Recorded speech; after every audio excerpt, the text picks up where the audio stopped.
Alhamdulillahi Rabbil Alamin. Alhamdulillahil wahidil ahad, al-fardis samad, lam yalid wa lam yulad wa lam yakul lahu kufuwan ahad.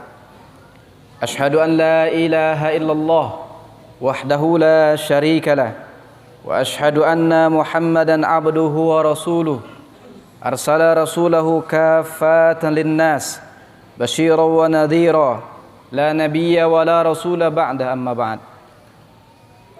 Wasma'u qala Allahu azza wa jal fil Qur'anil Karim. Bismillahirrahmanirrahim. Ya ayyuhalladzina amanu taqullaha haqqa tuqatih wa la tamutunna illa wa antum muslimun. Wa qala Allahu ta'ala fi ayatil ukhra, ya ayyuhalladzina amanu taqullaha wa qulu qawlan sadida yuslih lakum a'malakum wa yaghfir lakum dhunubakum wa may yuti'illah wa rasulahu faqad faza fawzan 'azima. Shadaqallahul 'azim. Ayyuhal ibadallah, inni usikum bi nafsi bi taqwallah wa ta'atihi la'annakum turhamun. Jemaah Jumat yang dirahmati Allah Subhanahu wa taala, di antara nikmat yang Allah berikan kepada Rasulullah sallallahu alaihi wasallam dan tidak Allah berikan kepada nabi dan rasul yang lain, yaitu nikmat sahabat. Rasulullah memiliki para sahabat yang mencintai beliau melebihi cintanya kepada anak dan istrinya, melebihi cinta mereka kepada ayah dan ibu mereka, bahkan melebihi cinta mereka kepada nyawa mereka sendiri. Bahkan ada salah seorang sahabat ketika hendak dipancung, kemudian ditanya, bagaimanakah kiranya tempatmu ini diganti oleh Muhammad? Sahabat ini menjawab dengan lantang, jangankan menggantikan tempatku di sini, tertusuk duri saja tubuh Rasulullah, demi Allah aku tidak redha dan tidak ikhlas. Begitu cintanya para sahabat kepada Rasulullah. Dan Rasulullah juga nabi dan rasul yang sangat mencintai sahabatnya, yang tidak segan-segan meneteskan air mata, bahkan sampai membasahi jenggot beliau yang panjang apabila ada sahabatnya yang meninggal, apabila ada sahabat yang ditimpa musibah dan lain sebagainya. Dan di antara bukti cinta Rasulullah kepada para sahabatnya, Rasulullah menitipkan wasiat kepada para sahabatnya. Dan di antara sahabat yang menerima wasiat dari manusia mulia, manusia agung, yaitu Abu Dzar Al-Ghifari. Dalam sebuah hadis yang diriwayatkan oleh Imam Ahmad, Tirmizi, dijelaskan bahwa Abu Dzar Al-Ghifari diperintahkan oleh Rasulullah untuk melaksanakan 7 perkara. Apa kata Abu Dzar? Amarani Rasulullah sallallahu alaihi wasallam bisab'in. Rasulullah berwasiat kepadaku untuk melaksanakan 7 perkara. Dan insyaallah kita yang hadir dan yang mendengar khutbah ini sama-sama berniat untuk mengamalkan wasiat Rasulullah sallallahu alaihi wasallam ini, insyaallah. Apa wasiat pertama Rasulullah kepada Abu Dzar Al-Ghifari sebagai wujud cinta Rasulullah kepada para sahabat dan juga bukti cinta kepada kita umatnya? Yang pertama, bihubbil masakin wa an adnu wa minhum. Mencintai orang-orang miskin dan dekat dengan orang-orang miskin. Ada apa dengan orang miskin? Kenapa Rasulullah wasiatkan kita untuk mencintai orang miskin? Allah jawab di dalam surat Al-Fajr, wa amma idza mabtalahu faqadara alaihi rizqah fayaqulu rabbi ahanan. Ada sekelompok orang yang Allah tahan rezekinya, Kemudian dia mengatakan Allah menghinakan kami karena Allah menahan rezeki kami. Lalu Allah menjawab, kallabal, tidak, kami tidak menahan rezeki kalian karena kami ingin menghinakan kalian, tidak, tapi kami menahan rezeki kalian wala tahadduna ala ta'amil miskin, karena kalian tidak memberi makan orang miskin, kalian tidak peduli dengan orang miskin, kalian tidak mau dekat dengan orang miskin, kalian anti dengan orang miskin, kalian menganggap kemiskinan itu kehinaan. Padahal tidak ada satupun orang yang lahir ke dunia berniat, bermimpi, berkeinginan untuk menjadi orang miskin. Tidak ada. Tapi kenapa Allah adakan orang miskin? Untuk menjaga stabilitas kehidupan manusia. Bayangkan andai dunia ini kaya saja semuanya, tidak ada orang miskin, siapa yang mau bertanam? Siapa yang menanam padi? Siapa yang mau bertukang? Siapa yang mau mengerjakan kerja keras? Hancur hidup ini kalau semua manusia kaya. Apalagi kalau semua manusia miskin. Maka adanya orang miskin, adanya orang kaya adalah untuk menjalin kebersamaan. Miskin bukan sebuah kehinaan, miskin bukan sebuah pilihan. Ingat, surga nanti dipenuhi oleh orang-orang miskin.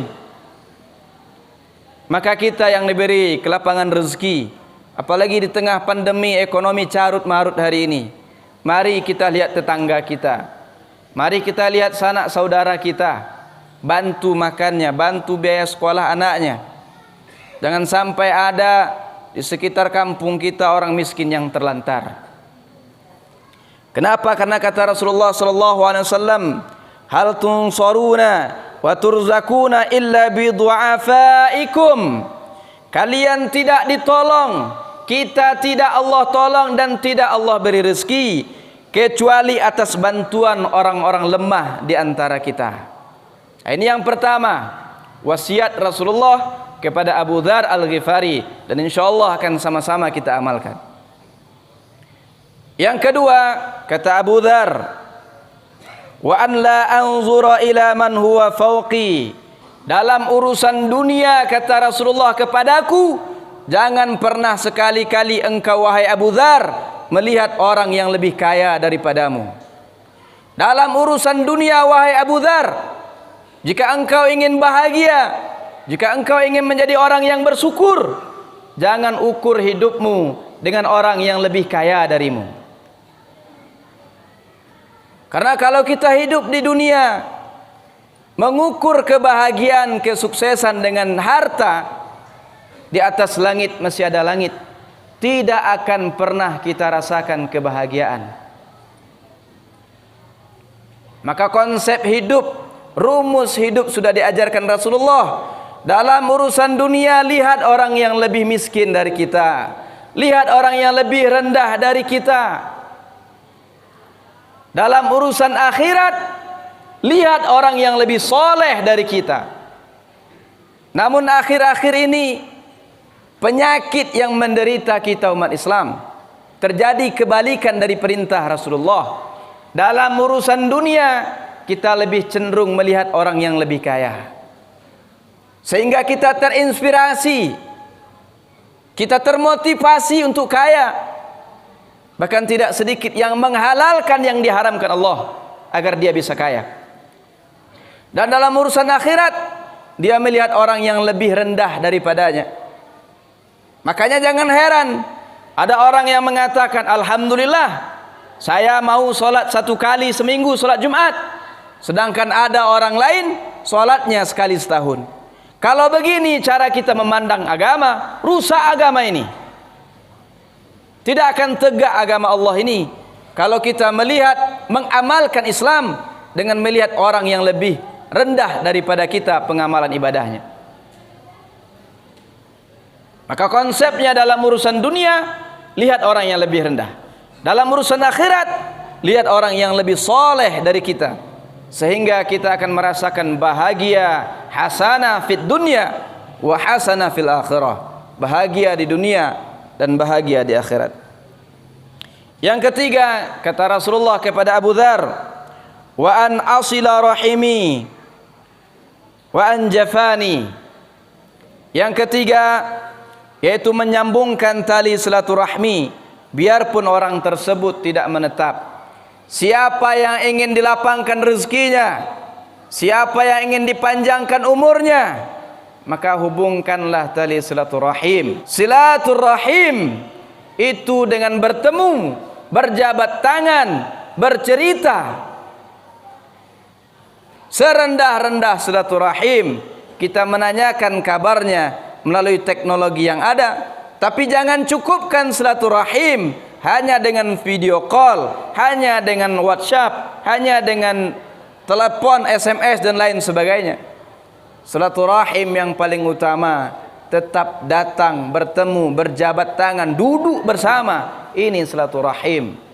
Maka mari kita hidupkan lagi tradisi kita, saling kunjung mengunjungi, saling datang mendatangi, saling memberi hadiah satu sama lain.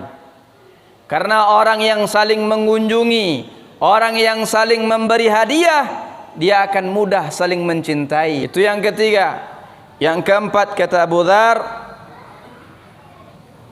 wa an aktsira min qawli la haula wala quwwata illa billah. Yang keempat, memperbanyak mengucapkan la haula wala quwwata illa billah. Karena la haula wala quwwata illa billah tempat gudang simpanan di bawah arasy-Nya Allah Subhanahu wa taala.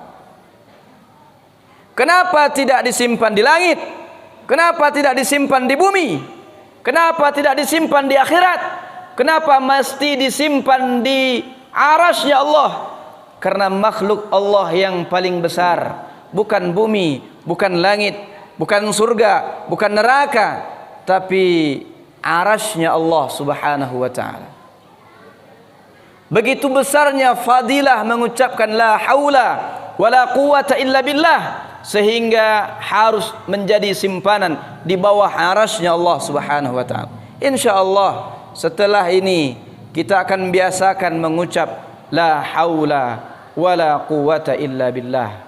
Tiada daya, tiada kekuatan kecuali daya dan kekuatan dari Allah Subhanahu wa taala. Secara tidak langsung kita mengakui di hadapan Allah, Allah antal ghani, Allah antal qawi, wa ana dhaif. Kalau kita mengucapkan ini, seolah-olah kita berkata kepada Allah, ya Allah antal qawi wa ana dhaif. Ya Allah, Engkau maha kuat, aku ini lemah ya Allah. Kalau kita sudah mengakui kelemahan di hadapan Allah, maka tidak ada tempat bagi hati kita, bagi kelebihan kita, nafsu kita untuk mengatakan ana khairum min, aku lebih baik dari si anu, aku lebih baik daripada dia, atau merasa aku lebih baik, aku lebih hebat, aku lebih pintar. Sebenarnya wasiat ini ada 7. Berhubung waktu kita memang Jumat ini waktunya tidak panjang, maka kita cukupkan di 4 wasiat ini. Semoga kita sama-sama berazam untuk mengamalkan wasiat ini. Yang pertama, dekat dan cintailah orang miskin. Mereka miskin bukan karena keinginan mereka, tapi takdir Allah Subhanahu wa taala. Jadilah kita abaul masakin, ayahnya orang-orang miskin. Yang kedua, jangan melihat orang dari segi dunia yang lebih tinggi dari kita, tapi lihatlah orang yang lebih rendah dari kita. Lahirlah rasa syukur kita. Yang ketiga, sambung silaturahim. Andai pandemi sudah melandai tak ada lagi, hal pertama yang harus kita lakukan dalam rumah tangga, dalam keluarga besar, dalam basuku, bakaum, bakorang, bakampung, hidupkan kembali silaturahim. Hidupkan kembali silaturahim.